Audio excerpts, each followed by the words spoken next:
அன்பார்ந்த தமிழ் பெருமக்களே வணக்கம்.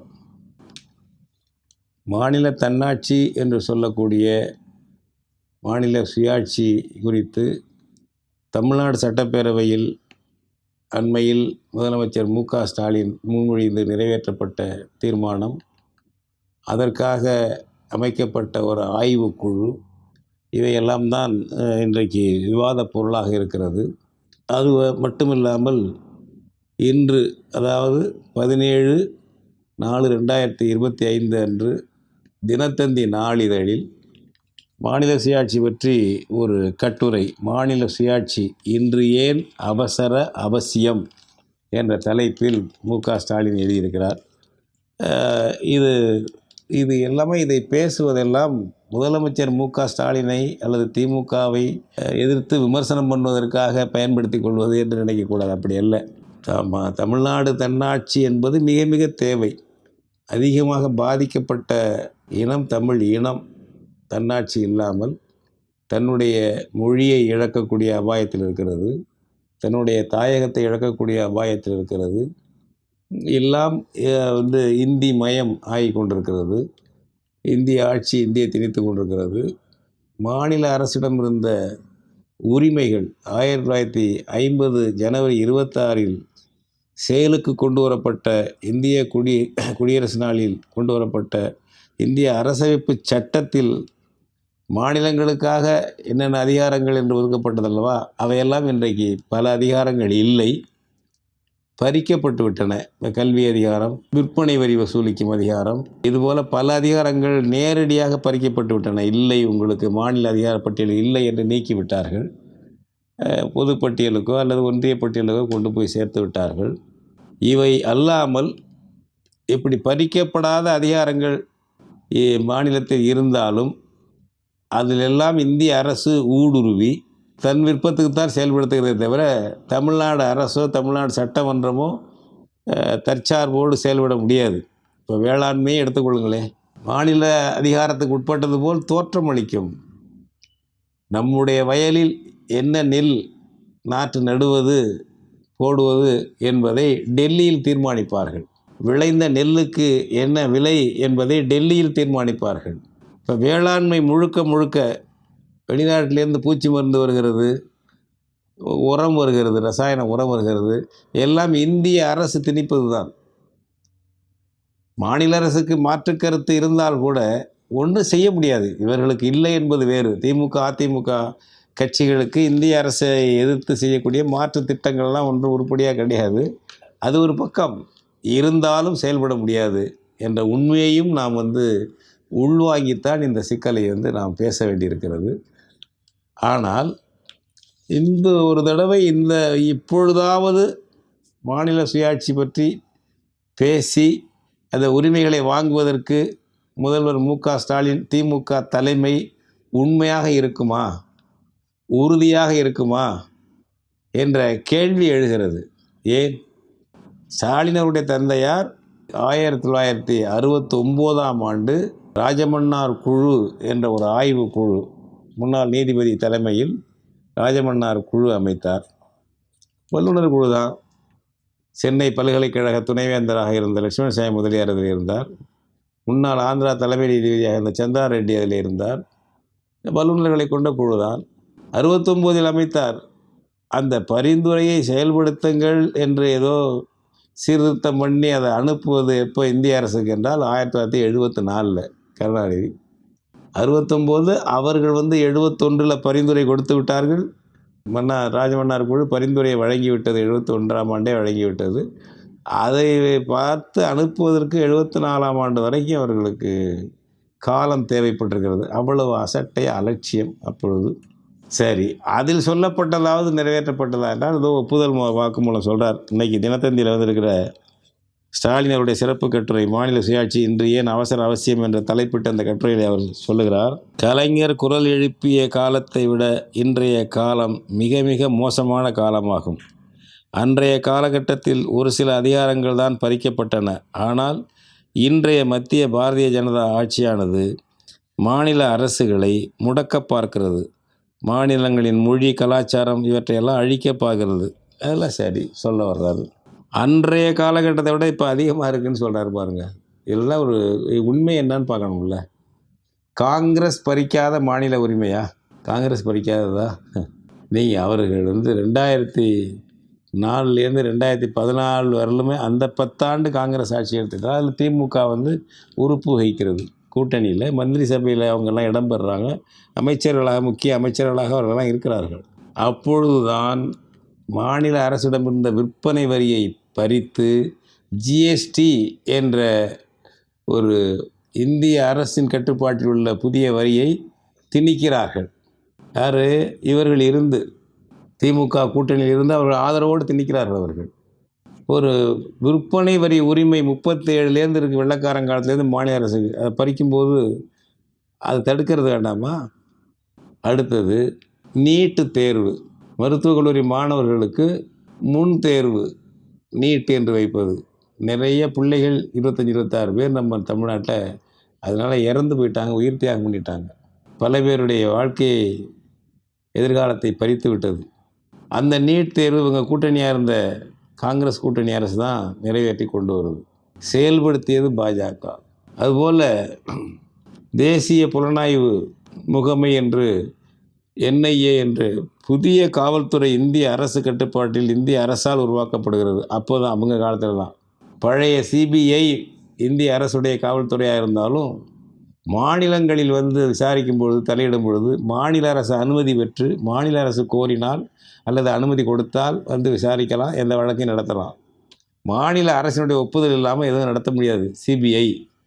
அதை தவிடுபொடியாக்கி என்ஐஏ என்ற புதிய காவல்துறை, டெல்லி காவல்துறை நினைத்தால் இந்தியாவில் எந்த மாநிலத்திலையும் தலையிடலாம், எப்பொழுதும் போய் பிடிக்கலாம், யாரையும் விசாரிக்கலாம்.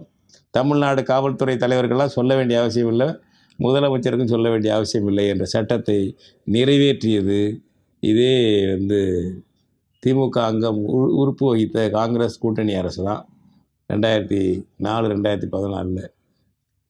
அப்போ இந்த என்ஐஏவுக்கு அவர் வாக்களித்திருக்கிறார், ஆதரித்து வாக்களித்திருக்காங்க. திமுகவை வாக்களிச்சிருக்கு. இப்பொழுது பாஜக ஆட்சியில் அதிகமாக உரிமை பறிப்பு நடந்துக்கிட்டு இருக்குன்னு சொல்கிறார்ல ஸ்டாலின். இந்த உரிமை பறிப்பெல்லாம் காங்கிரஸில் நீங்களும் அமைச்சர்கள் இருக்கும்போது தான் நடந்திருக்கு. ஏன் தடுக்கவில்லை? இதை ஏன் மறைக்க வேண்டும்? இன்றைக்கு காங்கிரஸ் ராகுல் காந்தியும் ஸ்டாலினும் சேர்ந்து ஒப்பந்தம் போட்டு நீட்டு வேண்டியதில்லை, என்னமே ஜிஎஸ்டி வரியை நீக்கிடுவோம், பழைய விற்பனை வரியை கொண்டு வருவோம், என்ஐஏ கிடையாது, மாநில அரசுடைய அனுமதி பெற்று தான் என்ஐஏ உள்ள புக முடியும் என்ற சட்டம் திருத்தம் கொண்டு வருவோம் என்று இதுவரை இன்னும் பல விஷயங்கள், வேளாண்மையாக இருக்கட்டும், மற்ற கல்வியாக இருக்கட்டும், இந்த கல்வியை ராகுல் காந்தியுடைய பாட்டி தான் கொண்டு போனது. எது? ஒன்றிய ஆதிக்கத்தில் உள்ள பொதுப்பட்டியலுக்கு கொண்டு போனது 1975-76 இந்திரா காந்தி தான். அதை திரும்ப நாங்கள் கொண்டு வருவோம், மாநில அரசையே கொண்டு வருவோம் என்று, கல்வியை மாநில பட்டியலுக்கு கொண்டு வருவோம் என்று ராகுல் காந்தியும் ஸ்டாலினும் ஒரு கூட்டறிக்கை வெளியிட தயாரா? இந்த மாநில சுயாட்சி என்பது தமிழ்நாட்டுக்கு மட்டும் இல்லையே, இந்தியா முழுவதும் கொண்டு வந்து தானே தமிழ்நாட்டுக்கும் பொருந்தது. அப்போ அனைத்திந்திய சிக்கல் இது. இந்த அனைத்திந்திய சிக்கலுக்கு ராகுல் காந்தியும் ஸ்டாலின் ஒரு கூட்டறிக்கை வெளியிட்டு ஒரு ஒத்த கருத்துக்கு வந்தால் பரவாயில்லப்பா, காங்கிரஸ் பழைய காங்கிரஸ் இல்லை, இப்போ மாறி இருக்கு என்று நம்ம நம்பலாம். அப்படி இல்லாமல் இவர் மட்டும் இதை கேட்கறது போகிறது, அது இப்பொழுது கடைசி நேரத்தில் இப்போ கேட்கறது, இவரும் ஸ்டாலினும் துல்லியமாக என்னென்ன கோரிக்கை வேணும் என்று எதுவும் கேட்கறதில்லை. பொதுவாக மாநில சுயாட்சின்னு பேசுகிறது, இன்னென்ன கோரிக்கை வைக்கணும் நாங்கள் குறிப்பாக, இல்லை மற்ற விஷயங்களையும் ஆய்வுக்குழு சொல்லட்டும் என்று கேட்கலாம்ல. ஆய்வுக்குழு தான் சொல்லணும். என்ன இருக்குது? அரசியல் தலைமையில் முடிவு பண்ணணும். அரசியல் கோரிக்கை, கூட்டாட்சி கோரிக்கை, தேசிய இன கோரிக்கை அரசியல் தலைமை முடிவு செய்யணுங்க. ஆய்வுக்குழு முடிவு செய்து விட்டுற முடியுமா? அரசியல் தலைமை நீங்கள்லாம் கேட்கணும், ஸ்டாலின்லாம் கேட்கணும் என்னென்ன உரிமை வேணும்ன்ட்டு. ஏன் என்னென்ன உரிமை வேணும்னு எதுவும் கேட்கல.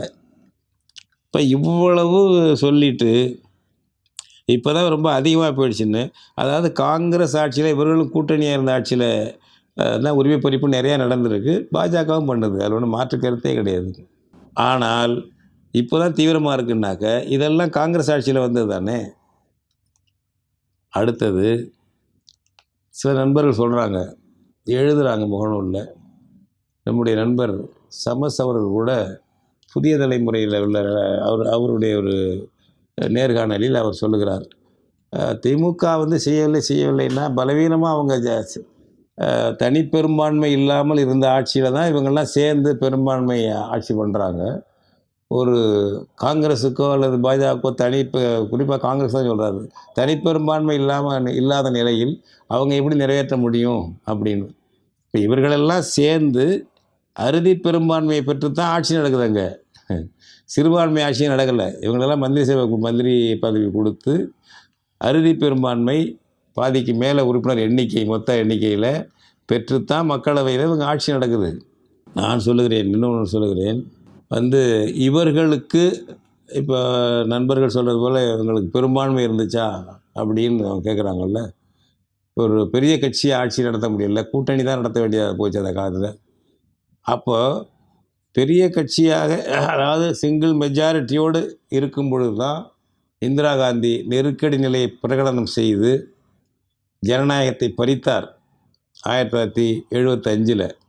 இந்த உரிமைகள்லாம் இந்த மாநில பட்டியலில் இருந்த அதிகாரிகள்லாம் மாற்றினார். அந்த அம்மா தான் மாற்றுச்சு அதெல்லாம். அப்போ தனிப்பெரும்பான்மை இருக்கும்போது நீங்கள் இப்போ ஒரு மாநில கட்சியினுடைய ஆதரவு தேவைப்படுகிற நிலையில் கூட்டணி அரசில் இருக்கும் பொழுதே மாநில உரிமைக்கு ஏதாவது செய்யாதவங்க தனிப்பெரும்பான்மையை தான் செஞ்சிருவாங்களா?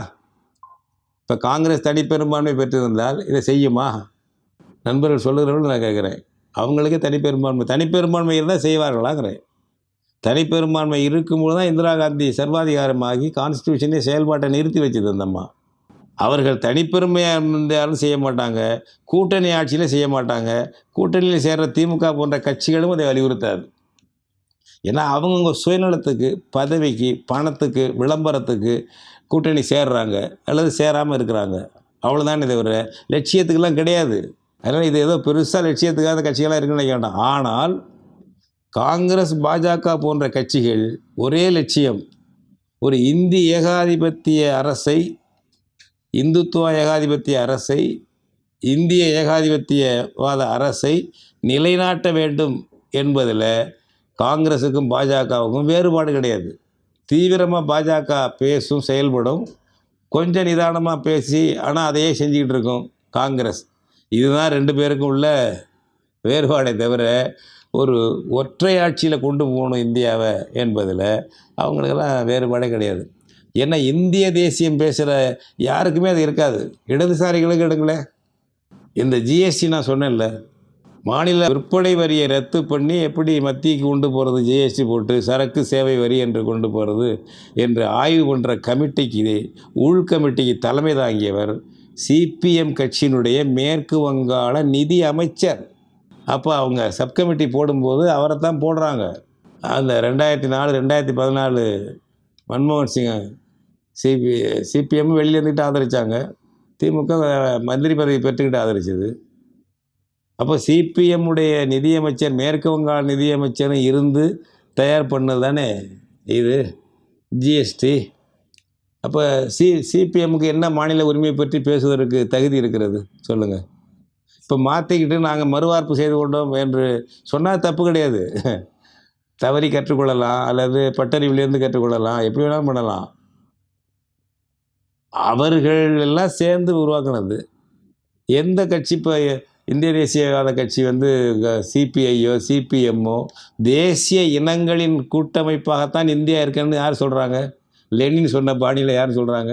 சோவியத் ரஷ்யாவில் செஞ்சார்ல லெனின், பக்கத்து இனங்களெல்லாம் பிடிச்சி வச்சுருந்தான். ஜார், பைலோரஷ்யன், அஜர்பைஜான், இவர் உக்ரைன், அப்படி எல்லாரையும் பிடிச்சி வச்சுருந்தான்.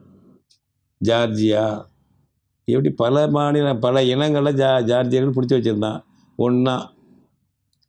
அப்போ லெனின் சொன்னார், ரஷ்ய புரட்சிக்கு முன்னாடியே சொன்னார், புரட்சி வெற்றி பெற்றால் கூட்டரசாக மாற்றிடுவோம் சோவியத் யூனியனை, ரஷ்ய மொழி மட்டுமே ஆட்சி மொழியாக இருக்காது, அந்தந்த மொழியுமே மத்தியிலேயே ஆட்சி மொழியாக இருக்கும், நாடாளுமன்றத்திலே அந்தந்த மொழியில் நீங்கள் பேசிக்கலாம், தொடர்புகளுக்கும் உங்கள் மாநிலத்துக்கு உங்கள் மொழியிலேயே கம்யூனிகேஷன் அந்த தலைமை அரசிலேருந்து வரும் என்றெல்லாம் சொல்லி ரஷ்ய மொழி மட்டும் ஆட்சி மொழியில், எல்லா மொழியும் ஆட்சி மொழி அதுபோல் பிரிஞ்சு போகும் உரிமையுடன் கூடிய தன்னுரிமை உங்கள் ஒவ்வொரு இனத்துக்கும் உண்டு.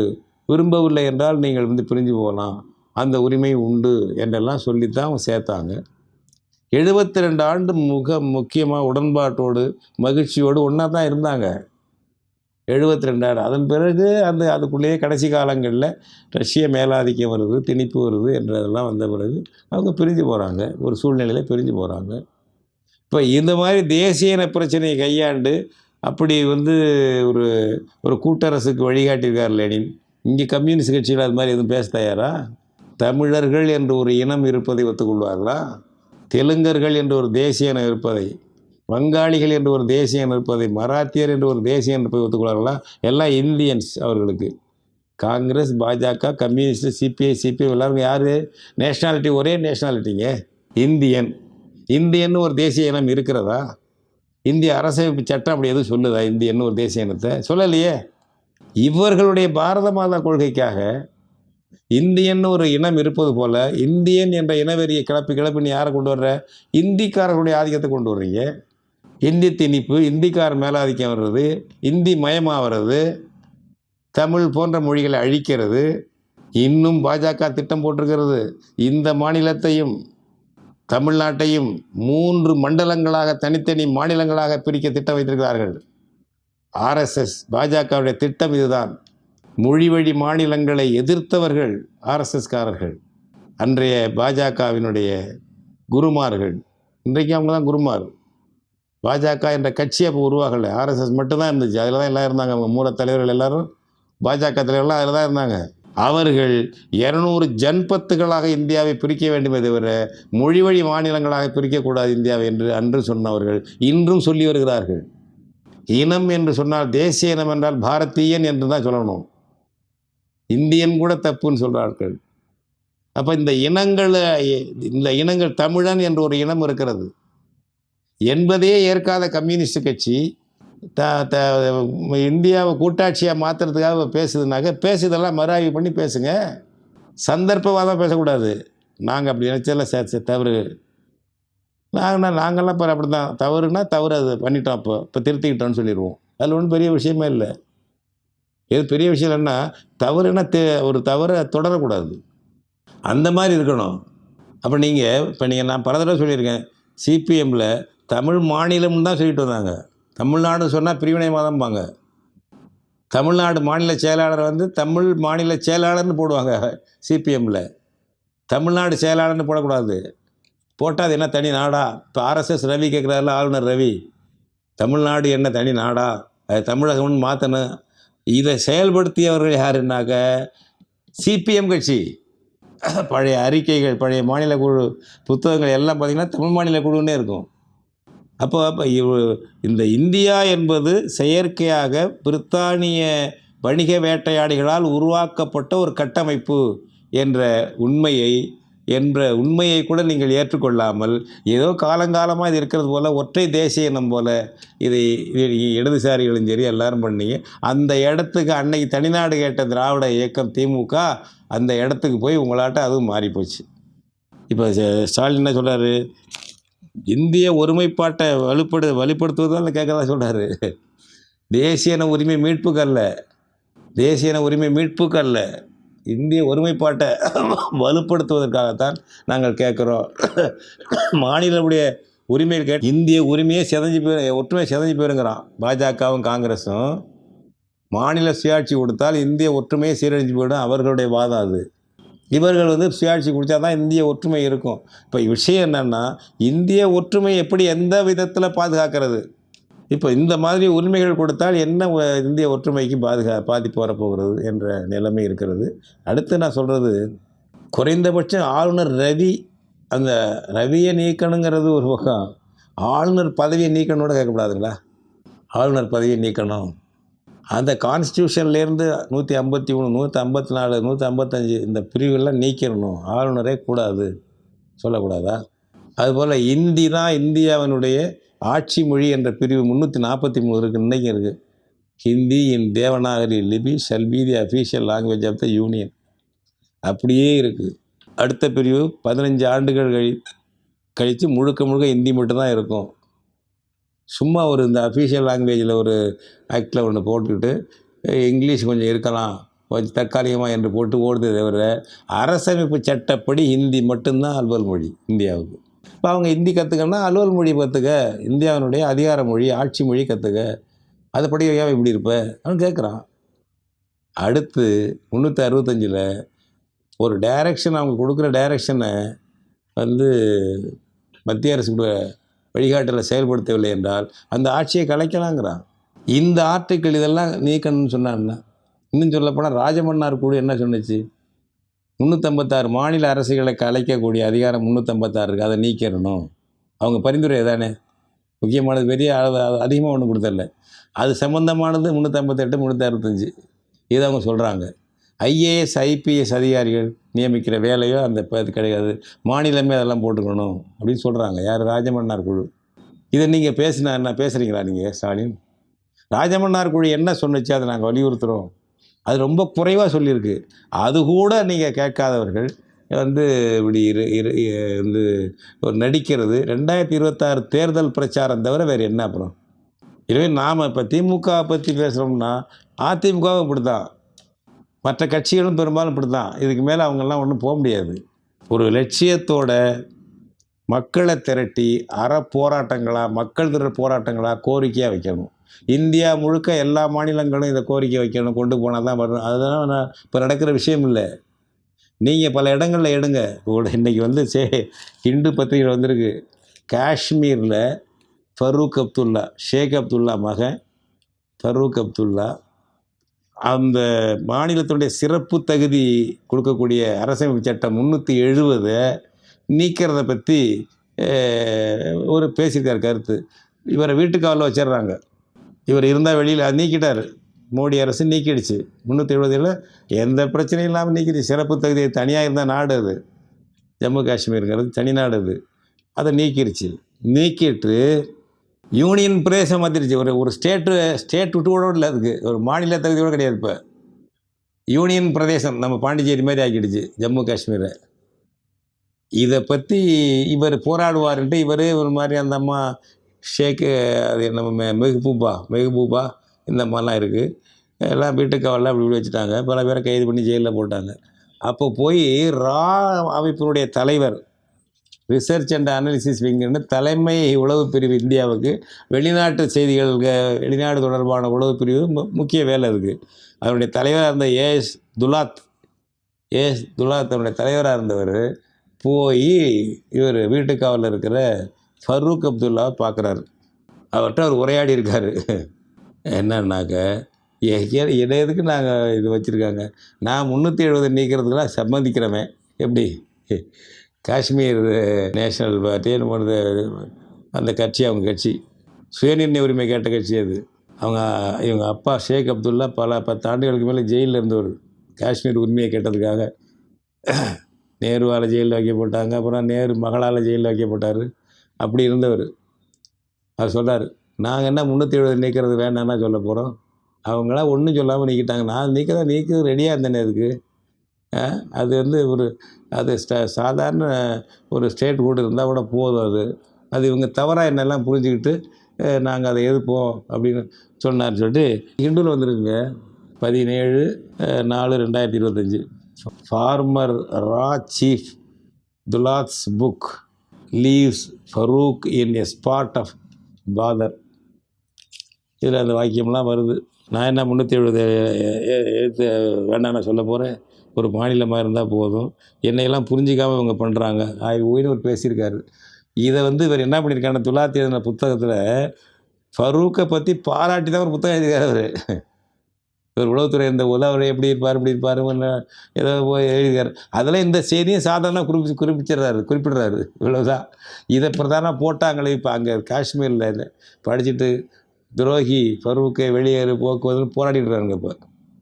இப்போ இது மாதிரி தான் நான் பல தடவை சொல்லியிருக்கேன். நீங்கள் ஸ்டாலின் அப்படின்னா இங்கே என்னென்னா, தமிழ்நாட்டு ஃபரூக் அப்துல்லா, எடப்பாடி பழனிசாமி நாயர், தமிழ்நாட்டு மெஹபூபா, அவ்வளோதான். இவங்கெல்லாம் உரிமை மீட்டவர்கள், மாநில கட்சி அதுன்னு பேசிகிட்டு இருப்பீங்க. எல்லாம் இதுக்கு இறுதியாக இந்திய பேராதிக்கத்தோடு தான் இருப்பாங்க. இந்தியா ஒற்றுமையாக இருக்கலாம், சமத்துவமான தேசிய இனங்களுடைய கூட்டமைப்பாக வச்சு அதுக்கு தகுந்த அதிகாரங்கள் பகிர்வெல்லாம் பண்ணி அது செய்யணும். அதுக்கு தான் நீங்கள் முயற்சி செய்யணும். அதுக்கான மாற்று திட்டமும் சொல்லாமல் நான் மாநில சுயாட்சி என்ன ஏற்கனவே உங்கள் குழு போட்டது, உங்கள் அப்பா போட்ட குழு பரிந்துரைச்சிருக்கு. அவங்க போட்ட சர்க்காரியா கமிஷன் இருக்குது, இந்திரா காந்தி போட்ட சர்க்காரியா கமிஷன் இருக்குது, பூஞ்சு குழு இருக்குது. அதை பொதுவாக அதை அடுக்குறீங்க. இதில் நீங்கள் என்ன கேட்குறீங்க? இதுவரைக்கும் என்ன கேட்டீர்கள்? மாநில சுயாட்சியை 50 முழக்கங்களில் ஒன்றுன்னு திமுக சொல்கிறீங்கல்ல, இதிலேருந்து 69லேருந்து இது வரைக்கும் இந்த முழக்கத்தை என்ன போட்டிருக்கீங்க? முதன்மைப்படுத்திருக்கீங்களா? எப்போவாது முதன்மைப்படுத்துறீங்களா? எப்போவோ ஒரு கட்டத்தில் 74ல் பண்ணீங்க, அதோடு சரி. இப்போ பேசுகிறீங்க. இப்போ ஒரு தேவை ஏற்பட்டிருக்கு 2026 தேர்தலில். இங்கே தமிழ் தேசியம் வளர்ந்துருக்கு, தமிழ் இன உணர்ச்சி வளர்ந்துருக்கு, மொழி உணர்ச்சி வளர்ந்துருக்கு. இதுபோல் இப்போ உள்ள நிலையில் தமிழர்களுக்கு நிற்கிறதா காட்டிக்கலன்னா ஓட்டு பாதிக்கப்படும், பழைய திராவிடத்தை வச்செல்லாம் கதை நடத்த முடியாது என்ற நிலைக்கு தான் ஸ்டாலின் மாநில சுயாட்சி கேட்கிறார் என்று நாங்கள் சந்தேகப்படுவது சரியா தவறா? அடுத்தது, இவரையெல்லாம் ஆதரித்து தான் பாஜக பாசிசத்தை தடுத்து நிறுத்தணும்னாக்க நிச்சயம் முடியாது. ஏன்னா அந்த பாசிசத்தோட கூட்டணி சேர்ந்துக்குவாங்க. அதனால் மக்கள் எழுச்சி வேணுங்க. அதாவது பாஜக பாசிசத்தை எதிர்ப்பதற்கு இந்த மாதிரி சந்தர்ப்பவாதம் இல்லாத ஒரு மக்கள் எழுச்சி வேணும். எல்லாம் சட்டமன்றத்துக்குள்ளே போய் தான் செய்யணும், எல்லாம் பார்லிமெண்ட்டுக்குள்ளே போய் தான் செய்யணும்னு இருக்குது பாருங்கள். அது ஒரு கையாலாகத்தனம். பார்லிமெண்ட்டுக்கு போகணும், சட்டமன்ற பேர் அங்கேயும் பேசணும். ஆனால் வெளியில் மக்கள் போராடாமல் நாடாளுமன்றமும் சட்டமன்றமும் மட்டும் வாதம் பண்ணி எந்த முற்போக்கு திட்டத்தை நிறைவேற்றுறதே கிடையாது. நேரம் இல்லை இதில் சொல்கிறதுக்கு. எதையும் நிறைவேற்றுறதே கிடையாது. நம்ம ஜல்லிக்கட்டுலேருந்து ஸ்டெர்லைட் ஆலை மூடினதுலேருந்து எவ்வளவோ சொல்லலாம். காவேரி டெல்டாவை பாதுகாப்பு மண்டலம் மாற்றுறதுலேருந்து எந்த இதுவும் சட்டமன்றத்தில் வந்தது கிடையாது. விவசாயிகளுக்கு இலவச மின்சாரம் கிடைச்சதுலேருந்து வேளாண் பணிகளுக்கு போராடி தான் உயிர் தியாகம் பண்ணி தான் கிடைச்சிது. அதனால் வெளியில் நம்ம போராடணும், அதை பிரதிபலிக்கணும் சட்டமன்றத்தில், நாடாளுமன்றத்தில், அவ்வளோதானே தவிர அப்படி இல்லாத பொழுது இன்றைக்கி சீரழிஞ்சு போய்கிற அரசியல் கட்சிகள் பதவி, பணம், விளம்பரம் 3 தான் தாரக மந்திரம் பெரும்பாலான அரசியல் கட்சிகளுக்கு, ஆட்சியில் இருக்கிற கட்சிகளுக்கு. அதெல்லாம் தான் இவர்களை இவர்கள் மூலம் பாஜக பாசிசத்தை எதிர்க்கிறோன்னு சொன்னால் நீங்கள் பாசிசம் வருவதற்கு வரவேற்புடுற செட்டோட இருக்கீங்கன்னு அர்த்தம். பாஜக பாசிசத்தையும் எதிர்க்க வேண்டும், திமுக போன்ற கட்சிகளுடைய துரோகத்தையும் எதிர்க்க வேண்டும். வேலை திட்டம் போடுங்க. பாஜக பாசிசத்தை எதிர்ப்பதற்கு என்னென்ன வேலை திட்டம் ராகுல் காந்தி நானும் போட்டிருக்கோம் என்று நான் தொடர்ந்து கேட்டுகிட்டே இருக்கேன், சொல்லுங்கிறேன். அதனால் இப்போ இவர்களை விமர்சிப்பதோடு நம்ம நிற்கக்கூடாது. பாஜக பாசிசம் தான் வந்து கொண்டு இருக்கிறது, ஆபத்தில் இருக்கிறது, கொண்டு வருது. மேலும் மேலும் உரிமைகளை பறிச்சிடுறது, ஒன்றுன்னா பறிச்சுக்கிட்டே இருக்குது. மக்கள் விழிப்புணர்ச்சி அடைந்து போராடவில்லை என்றால், எழுச்சி கொள்ளவில்லை என்றால் தமிழ்நாட்டையே 3ஆக பிரித்து விடுவார்கள். திமுக, அதிமுக போன்ற கட்சிகள் மகிழ்ச்சி அடையும், 3 முதல் மந்திரி நமக்கு கிடைப்பார்கள் என்று மகிழ்ச்சி அடைவார்கள். இழப்பு தமிழ் இனத்திற்கும் தமிழ் மக்களுக்கும் மொழிக்கும் தாயகத்துக்கும் தான் என்பதையும் உணர்ந்து நாம் சிந்தித்து இந்த கருத்துக்களை பரப்ப வேண்டும் என்று கேட்டுக்கொள்கிறேன். நன்றி, வணக்கம். இவ்வாறான பல செய்திகளை, பல சிக்கல்களுக்கு விடை கிடைக்கக்கூடிய செய்திகளை தமிழர் கண்ணோட்டம் வலைவழியில் வெளிப்படுத்தி வருகிறோம். இது தற்சார்பாக செயல்படுவதற்கு நிதி தேவைப்படுகிறது. இந்த நிதியை நம்முடைய மக்களாகிய நீங்கள் தான், இளையோரும் பெரியோரும் நண்பர்களும் தோழர்களும் சான்றோரும், நீங்கள் உங்களால் இயன்ற அளவு என்ன இயலுமோ அந்த நிதியை வழங்குமாறு அன்போடும் உரிமையோடும் கேட்டுக்கொள்கிறேன். உங்களுக்கு நன்றி உணர்வோடும் பொறுப்புணர்வோடும் தமிழர் கண்ணோட்டம் செயல்படும் என்பதை உறுதி தெரிவித்துக் கொள்கிறேன். நன்றி, வணக்கம்.